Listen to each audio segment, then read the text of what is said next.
Most of us are probably familiar with the zodiac signs. Simply said, depending on when you were born, a specific zodiac sign is assigned to you.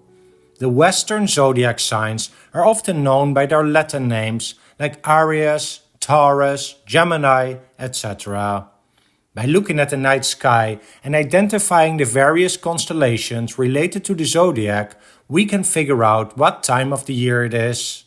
The duration of each zodiac sign is between 29 and 31 days. But the night sky has also been seen as something that has an important influence on our life on Earth, something that is called astrology. It may provide information about the future, both for individuals and for nations. It is also believed by people that the zodiac can provide important information about a person's physical characteristics and personal traits. Just as a simple example, my mom was born in May and her sign is Taurus, which is generally associated with patience, determination, loyalty, artistry, but also with stubbornness.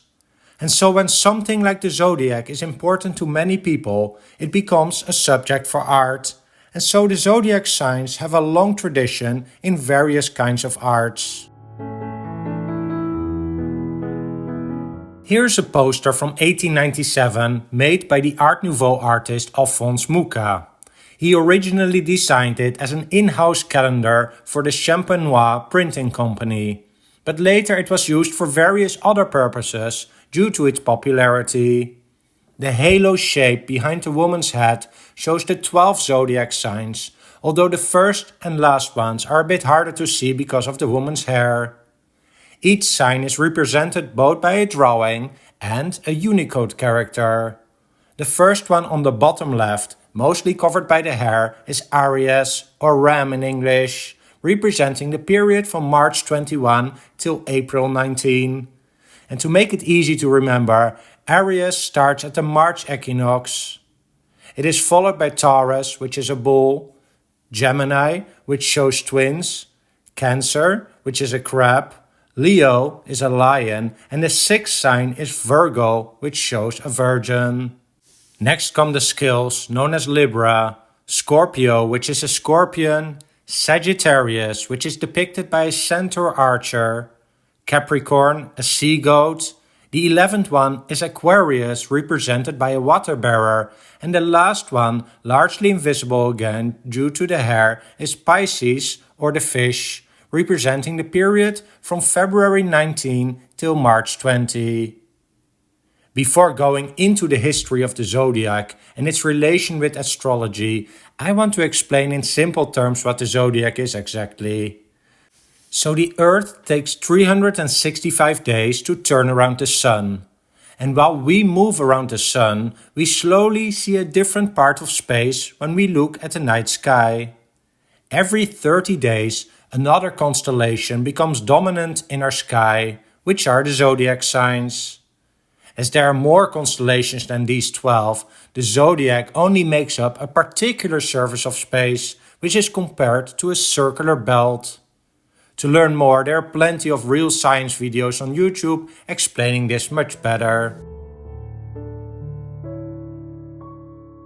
Zodiac is a Latin word, which is derived from the Greek word zodiakos kyklos, which can be translated as circle of little animals, referring to the fact that several of the zodiac signs are animals. The history of the zodiac signs goes back some 2,500 years when the Babylonians divided the sky into 12 equal parts, each associated with a constellation.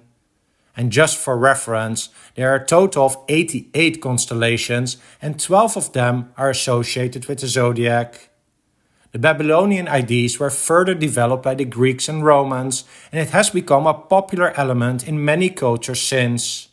You can see the zodiac signs, along with many of the other constellations, in maps of the celestial hemisphere, which you can see on this beautiful depiction of the southern celestial hemisphere from 1730. Artworks showing the zodiac have been made for many centuries. For example, these mosaics inside two different synagogues are from the 6th century AD. And here's an 8th century fresco of the zodiac on the ceiling of a bathhouse in Jordan. And they were also popular among craftsmen. This is, for example, a magical mirror with zodiac signs made in the 12th century in Iran. One of the important reasons that the zodiac became a popular subject in art is that it was not considered to be something that was at odds with religion. While I show you some frescoes with the zodiac signs from a 16th century Italian villa, let's talk a bit about astrology.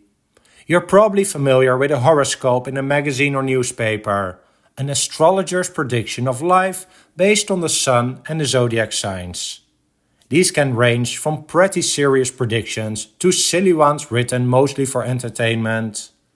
For example, Cancer is my zodiac sign, and the other day I read the following prediction in the horoscope. Be cautious of overly aggressive paper clips. They might seem harmless, but they're plotting against your neatly organized documents. These astrological predictions go back hundreds of years. Here is a kind of horoscope for the Aquarius period from the late 15th century. Aquarius belongs to the southwest. When the sun is in Aquarius, one can build houses, sow, plant and move into houses. Then one can let blood and do anything that will last a short time. Quarreling, battling and holding court days is good nor bad.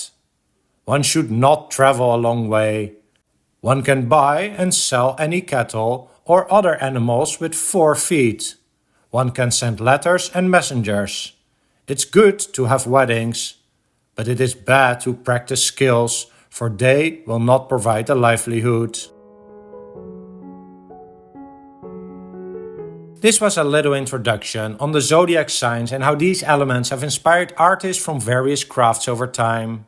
Unlike many of my other videos, I did not show a lot of paintings here, as zodiac signs were more popular among other forms of art, including illustrators and sculptors. Nowadays, you can find zodiac signs in many public places.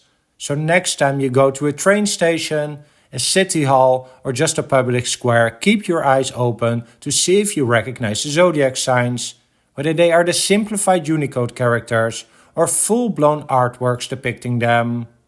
And don't forget to look at clocks in public squares, especially if they're older clocks like this one on the Piazza San Marco in Venice. Well, I hope you found this video informative, and if you did, I would appreciate it if you can click the like and subscribe buttons. And don't forget to click the notification bell to be alerted when new videos are released on this channel. Thanks for watching.